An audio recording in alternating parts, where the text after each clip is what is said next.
Matthew, Mark, Luke, and John, who were they? Matthew who? Mark who? Luke who? And John who? What were their last names? When did they write?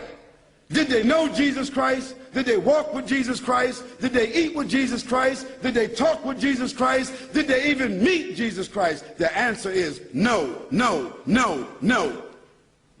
Conclusively. The earliest of them that wrote 40 years after Jesus Christ, so they never met him.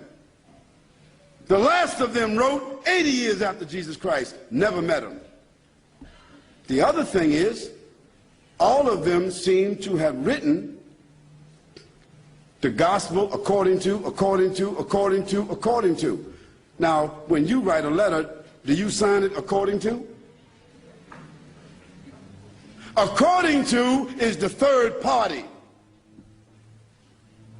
If Joanne or Jackie or Bobby or Johnny told me something and I wrote it, I would say according to Joanne, Jackie, Bobby, or Ronnie, according to.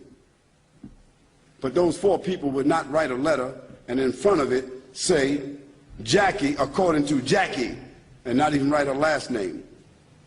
Because if Jackie wrote me a check and only said Jackie, I couldn't cash it. And if I was a policeman and I stopped Jackie on the road and she had a license that only said Jackie, she's going to jail.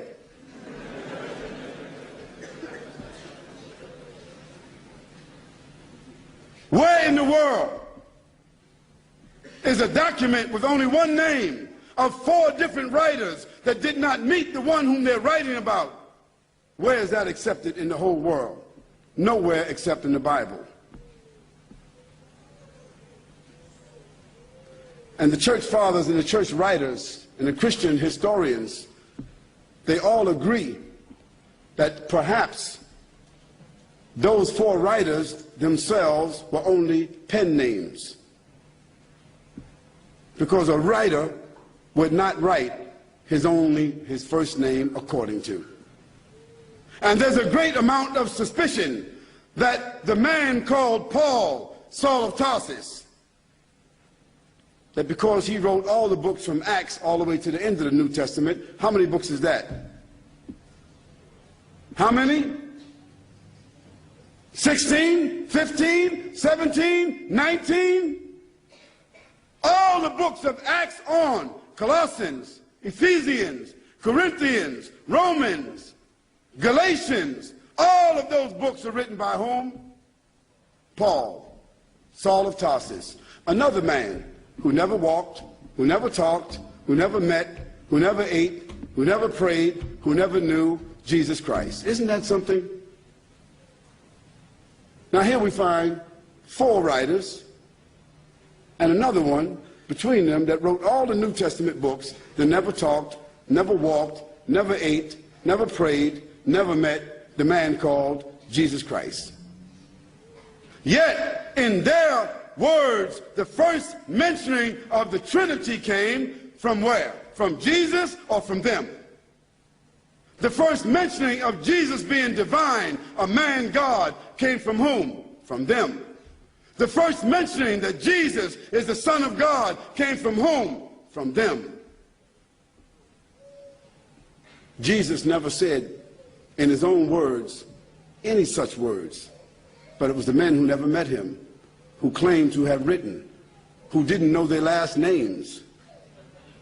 And Paul, by the way, before he had that vision on the road to Damascus that only he saw and only he heard, guess what his occupation was? Do you know?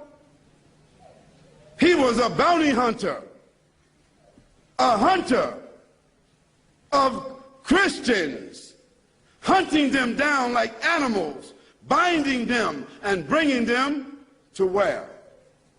To Rome, so that they could be executed. Now, if Hitler, after killing thousands of Jews, said that on the road to Berlin, he had a vision that he was named an apostle to the Jews, and he wrote 20 books that all the Jews are supposed to follow, Do you think they would be following that book?